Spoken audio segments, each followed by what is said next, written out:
Did you know that some megachurch pastors own private jets? It's true. These jets, often costing millions of dollars, are justified as necessary tools for spreading their message far and wide. But is this really the case? Or is it an extravagant display of wealth that contradicts the very teachings they preach? These pastors often preach about helping the poor while living in luxury mansions. These homes are not just comfortable, they are opulent with amenities that most of their congregation members can only dream of. Marble floors, private swimming pools, and expansive gardens are just a few of the luxuries they enjoy. How do they reconcile this lifestyle with their message of humility and charity? Meanwhile, many members of their congregations struggle to make ends meet. They faithfully donate a portion of their hard-earned money, hoping it will be used to help those in need. But instead, it often funds the lavish lifestyles of their leaders. This stark contrast between the wealth of the pastors and the financial struggles of their followers is both striking and troubling. This huge gap between the haves and the have-nots inside the church raises serious questions. How can a place meant to be a sanctuary for all become a symbol of inequality?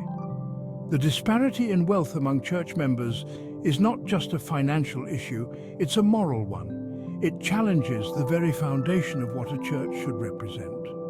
Shouldn't religious leaders practice what they preach? If they advocate for modesty and charity, shouldn't they lead by example? The sight of a pastor in designer clothes and expensive cars while their congregation struggles is a jarring image. It makes one wonder about the true intentions behind their sermons. Is this about faith or about getting rich? The line between spiritual guidance and financial gain becomes blurred. When faith symbols are mixed with dollar signs, it raises the question, are these leaders truly devoted to their spiritual mission, or are they more interested in personal wealth? That's something we'll explore as we take a hard look at the world of megachurches. We'll delve into the financial practices of these institutions, examining where the money comes from and where it goes. We'll also hear from former members and insiders who have witnessed the inner workings of these churches firsthand. We'll uncover the good, the bad, and the downright ugly.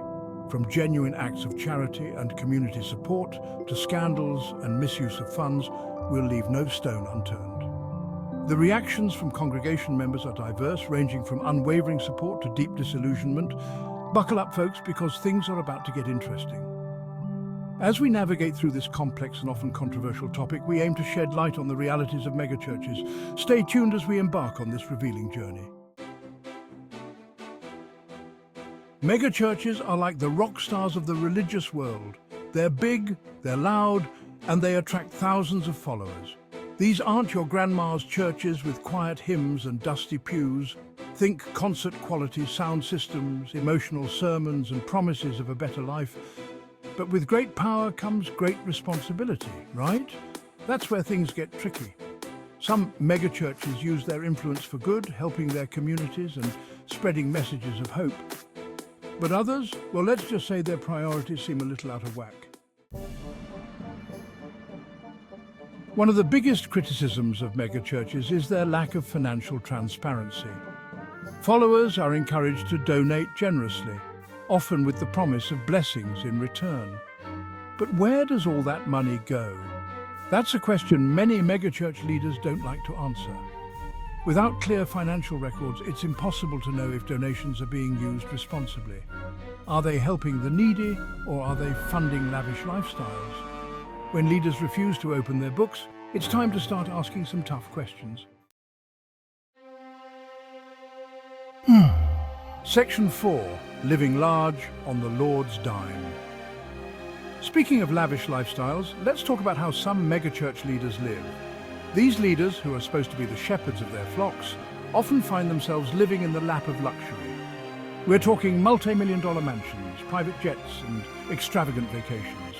These homes are often equipped with the latest amenities, from home theaters to swimming pools and sometimes even private golf courses.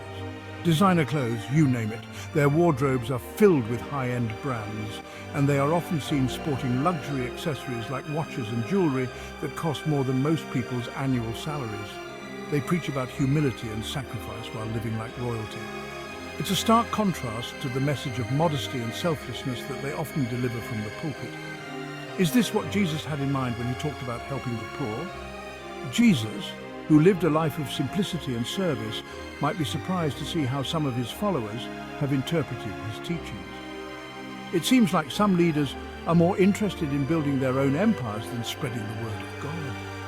These megachurches often resemble corporate headquarters more than places of worship, with their sprawling campuses and state-of-the-art facilities. This hypocrisy is hard to ignore, and it's turning many people away from organized religion. The disillusionment is palpable as more and more individuals question the true intentions of these leaders.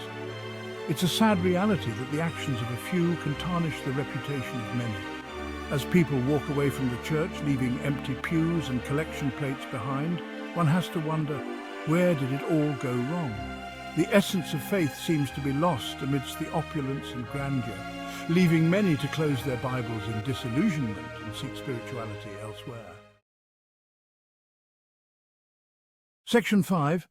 When faith is shaken, scandals and cover-ups. Sadly, it's not uncommon for megachurch scandals to make headlines.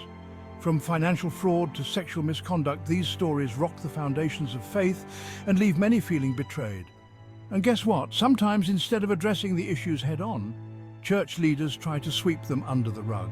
Cover-ups and denials only make things worse. They show that those in power care more about protecting themselves than protecting their flock. When trust is broken, it can be incredibly difficult to rebuild. Section 6. Why this matters beyond the pulpit. In this section, we delve into the broader implications of megachurches and their influence on society. It's not just about faith and worship, it's about the far-reaching impact these institutions have on various aspects of our lives. The issues surrounding megachurches go beyond religion.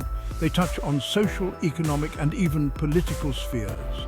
These massive congregations often wield significant power and influence which can shape public opinion and policy. They raise important questions about power, money, and accountability. With large donations and substantial financial resources, megachurches can sometimes operate like big businesses. This brings up concerns about how funds are managed and whether they are being used for the greater good. When leaders abuse their positions, it affects everyone, not just those within the church walls.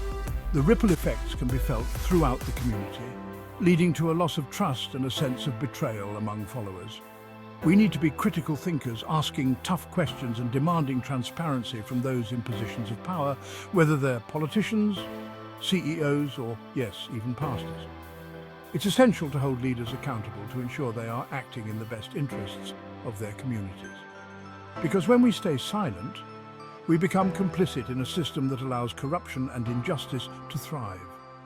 Silence can be seen as tacit approval, and it enables those in power to continue their actions unchecked. So what do you think? It's crucial to engage in these conversations and reflect on the role of megachurches in our society. Are they fulfilling their mission, or are they straying from their intended purpose? Do megachurches need more scrutiny? Should there be more oversight to ensure they are transparent and accountable? These are important questions that require thoughtful consideration and open dialogue. Share your thoughts online using #megachurchmoney. Join the conversation and let your voice be heard. It's through collective discussion and shared perspectives that we can drive change and hold institutions accountable. Let's keep the conversation going.